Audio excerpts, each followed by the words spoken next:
भैया ये डिबेंचर्स किस चिड़िया का नाम है? डिबेंचर से पैसा रेज करना एक कंपनी के लिए लोन होता है। मतलब कंपनी को डिबेंचर होल्डर्स को इंटरेस्ट पे करना पड़ेगा, चाहे कंपनी के पास प्रॉफिट हो या ना हो। तो डिबेंचर एक तरह का लोन होता है कंपनी के लिए। आओ जरा देखते हैं एग्जाम में क्या लिखना है। Debenture is a document under the company seal which provides for the payment of a principal sum and interest thereon at a regular intervals, which is usually secured by fixed or floating change of company's property, charge on company's property or undertaking which acknowledge a loan to the company. तो debenture holders shares नहीं होते हैं। Debenture holders कौन होता है? Loan जिनसे लिया है कंपनी ने, इसको पैसा इंटरेस्ट में देना है और प्रिंसिपल भी वापस करना है। समझ में आया? तो डिबेंचर्स सबसे सेफ इन्वेस्टमेंट मानी जाती है। शेयर्स और डिबेंचर्स का डिफरेंस तुमको समझ में आ गया है, क्या करना है। अब आते हैं काइंड्स ऑफ डिबेंचर्स पर। डिबेंचर्स का काइंड्स इम्तिहान में जरूर पूछा जाएगा। तो सबसे पहला डिबेंचर्स पे आते हैं naked and mortgage debentures. Naked debentures कौन से होते हैं? नेकेड डिबेंचर्स जिस पर कोई भी कंपनी के एसेट को मॉर्टगेज या गिरवी नहीं रखा गया है, उसको नेकेड डिबेंचर्स बोलते हैं।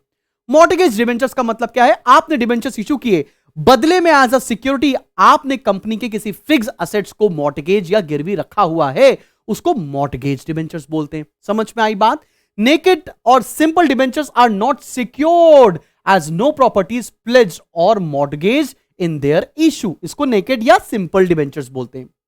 ठीक है, बात समझ में आ रही है? On the other hand, mortgage और secure debentures are issued by creating a fixed और floating charge on the companies asset. मतलब अगर कंपनी कभी भी पैसा देने में डिफॉल्ट करेगी तो डिबेंचर होल्डर उस असेट को मार्केट में बेचकर अपना पैसा रिकवर कर सकता है। अगला आते हैं redeemable and non redeemable. Redeemable and non redeemable debentures के ऊपर। रिडीमेबल डिबेंचर्स मतलब after a certain fix period debenture holders का पैसा वापस कर दिया जाएगा, उसको बोलेंगे रिडीमेबल। नॉन रिडीमेबल या इररिडीमेबल डिबेंचर्स कौन से होते हैं? जो after a fixed period of time जिनका पैसा वापस नहीं किया जाएगा, उनका पैसा in the event of winding up किया जाएगा, तो उसे बोलते हैं इररिडीमेबल या नॉन रिडीमेबल डिबेंचर्स। आओ जरा देखते हैं। रिडीमेबल और callable debentures are repayable on a predetermined date और at the time prior to their maturity at the option of the company, but irredeemable और perpetual debentures are repayable only at the time of winding up of the company. याद रखना, redeemable को callable बोलते हैं और irredeemable को परपीचुअल debentures कहा जाता है। ठीक है, बात समझ में आ रही है? अब आते हैं बियरर और रजिस्टर्ड डिबेंचर्स। बियरर डिबेंचर्स किसी के नाम पर रजिस्टर्ड नहीं होते। जिसके पास वो सर्टिफिकेट वो डिबेंचर उसका, जैसे 500 की नोट जिसके पास है उसी की। लेकिन रजिस्टर्ड डिबेंचर्स क्या होते हैं? जो एक किसी इन्वेस्टर के नाम पर रजिस्टर्ड होते हैं। जैसे कि चेक होता है ना, किसी एक के नाम पर होता है, वैसे रजिस्टर्ड डिबेंचर्स भी किसी के नाम पर रजिस्टर किए जाते हैं। एग्जाम में क्या लिखना है? Bearer debentures can be transferred by mere delivery and no record of such debentures is kept in the register of debenture holders, whereas registered debentures are recorded in the register of debenture holders। और किसी व्यक्ति, किसी के investor के नाम पर वो debentures को रजिस्टर किया जाता है। अब आते हैं convertible and non convertible debentures. Convertible debentures कौन से होते हैं? वो debentures after a certain fix period of time जिनको इक्विटी शेयर्स में कन्वर्ट किया जा सकता है। नॉन कन्वर्टिबल जिनको कभी भी इक्विटी शेयर्स में कन्वर्ट नहीं किया जा सकेगा। In case convertible debentures, debenture holders are given the option to convert their debentures into equity shares after a specified period of time। ठीक है ना? Non-convertible debentures do not carry any rights to be converted into equity shares। Clear है बच्चे पहाड़ी? अब देखते हैं इसके भी advantages investor point of view से, कंपनी पॉइंट ऑफ व्यू से। तो सबसे पहले देखते हैं इन्वेस्टर पॉइंट ऑफ व्यू मतलब debenture holder point of view से इसके क्या फायदे हैं। अपील टू कॉशियस इन्वेस्टर्स, वो इन्वेस्टर्स जिनको बिल्कुल भी मचमच नहीं चाहिए जिंदगी में, जिनको नहीं लगता कि मेरा पैसा डूब जाएगा, मालिक मैं क्या करूंगा, उनके लिए डिबेंचर सबसे सेफेस्ट ऑप्शन है। काहे को? सबसे पहले तो कोई ना कोई असेट गिरवी रखा होगा कंपनी ने आपको डिबेंचर्स देने से पहले, और आपको सर्टेन रेट ऑफ इंटरेस्ट तो मिलेगा ही मिलेगा चाहे कंपनी डूब भी जाए। क्लियर है कि नहीं क्लियर? दूसरा, रेगुलर रिटर्न का मतलब क्या है? आपका इंटरेस्ट का रेट पहले से ही फिक्स्ड होगा, तो कंपनी को प्रॉफिट हो लॉस हो रिटर्न तो मिलेगा ही मिलेगा। तीसरा, सेफ्टी ऑफ इन्वेस्टमेंट, कंपनी आपका पैसा वापस करेगी ही करेगी, और साथ में आपका डिबेंचर जो इश्यू किया है कंपनी ने किसी एसेट को गिरवी रखकर किया है, तो आप सबसे ज्यादा सेफ फील करोगे। अब आते कंपनी पॉइंट ऑफ व्यू से क्या फायदा है? कंपनी पॉइंट ऑफ व्यू सबसे फायदा यह होता है कि यह इकोनॉमिकल सोर्स है। इकोनॉमिकल सोर्स क्यों? क्योंकि कंपनी को कोई भी बहुत ज्यादा पेपर वर्क, लीगल फॉर्मेलिटी नहीं करना पड़ता है, कोई भी अंडरराइटिंग कमीशन नहीं देना, कोई भी ब्रोकरेज नहीं देना, तो कंपनी को सस्ता पड़ता है ये सोर्स। ठीक है ना? A company can raise funds through debentures at a relatively low cost. This is because investors consider debentures as safe investment. Debentures can be sold more easily than shares. Underwriting commission, brokerage and other expenses of issue are lesser. बात समझ में आ रही है? दूसरा, freedom of management. Freedom of management का मतलब क्या हुआ मालिक? फ्रीडम ऑफ मैनेजमेंट का मतलब यह है कि क्योंकि डिबेंचर होल्डर्स के पास किसी भी तरह का कोई राइट ही नहीं होता है, तो ये आपके बिजनेस में कभी इंटरफेयर कर ही नहीं पाएंगे, तो एकदम फ्लेक्सिबल रहो। फ्रीडम ऑफ मैनेजमेंट रहती है, कंपनी में बिल्कुल इंटरफेयर नहीं कर सकते।